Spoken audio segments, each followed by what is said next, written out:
Travers et Hulot créent une task force pour sortir du glyphosate en 3 ans. Les ministres de l'Agriculture et de la Transition écologique, Stéphane Travers et Nicolas Hulot, ont précisé vendredi les modalités de sortie de l'herbicide controversé glyphosate pour l'agriculture française, qui sera notamment accompagnée d'une force d'organisation temporaire pilotée par les 2 ministères. Nous allons missionner une task force pilotée par les 2 ministères, avec l'appui de l'INRA, Recherche agronomique, de l'ACTA, Institut technique, et de l'APCA, Chambre d'agriculture, avec un compte-rendu trimestriel, a indiqué M.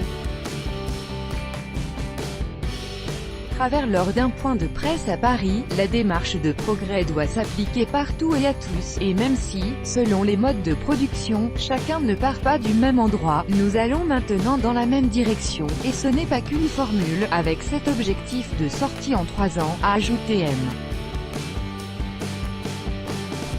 Hulot.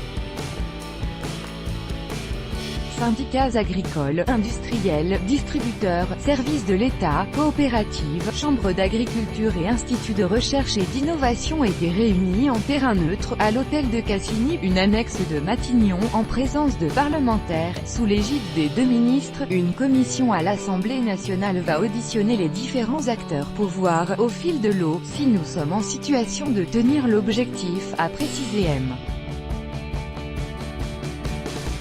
Hulot. Engagement précis. Les ministres souhaitent disposer, d'ici 3 semaines, de premiers engagements précis de réduction et de suppression des usages du glyphosate.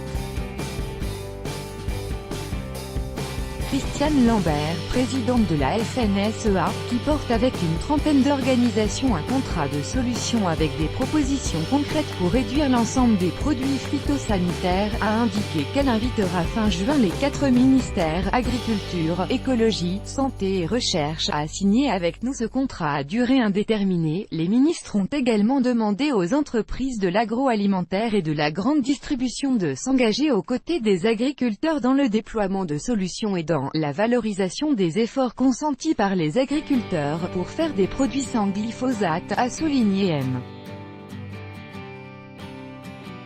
Hulot. Le glyphosate. Copyright AFP, Alain Beaumenel, Laurence Lessaubadu contient. Le renforcement des actions d'accompagnement est prévu dans le cadre du programme de réduction de l'usage des produits phytosanitaires Ecophyto. Celui-ci va être relancé en juillet avec l'objectif d'atteindre 30 000 fermes expérimentales. Défi, s'engageant à utiliser beaucoup moins de pesticides, contre 3 000 aujourd'hui. Il s'agit de diffuser les solutions et trouver de nouvelles alternatives aux usages pour lesquels il demeurerait des impasses, d'ici 5 ans. L'association Agir pour l'environnement s'est plainte, dans un communiqué, de ne pas avoir été conviée à cette réunion, s'interrogeant, faut-il en déduire que lorsque les choses sérieuses commencent, les ONG sont exclues, pour avoir commis le crime d'avoir eu raison trop tôt? L'Association des producteurs et vendeurs de produits phytosanitaires, UIPP, a jugé incompréhensible que les acteurs de la protection des plantes, c'est-à-dire les entreprises capables de fournir des solutions aux agriculteurs, ne soient pas conviés. Cela confirme une nouvelle fois un fonctionnement du gouvernement déconnecté des réalités. La Fondation Nature Environnement, FNH, dont Nicolas Hulot était le président, a pour sa part salué la sortie du glyphosate orchestrée par le gouvernement, tout en appelant à une sécurisation de l'engagement à 3 ans dans la loi alimentation qui sera examinée au Sénat la semaine prochaine.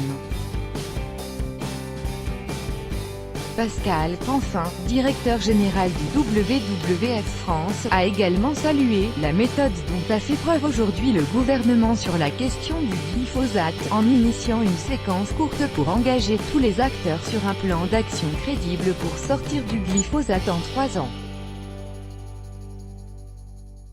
Nous avons maintenant 3 semaines pour créer un agenda ambitieux et nous donner les moyens d'atteindre cet objectif. Tout droit de reproduction et de représentation réservé. Copyright 2018, Agence France Presse.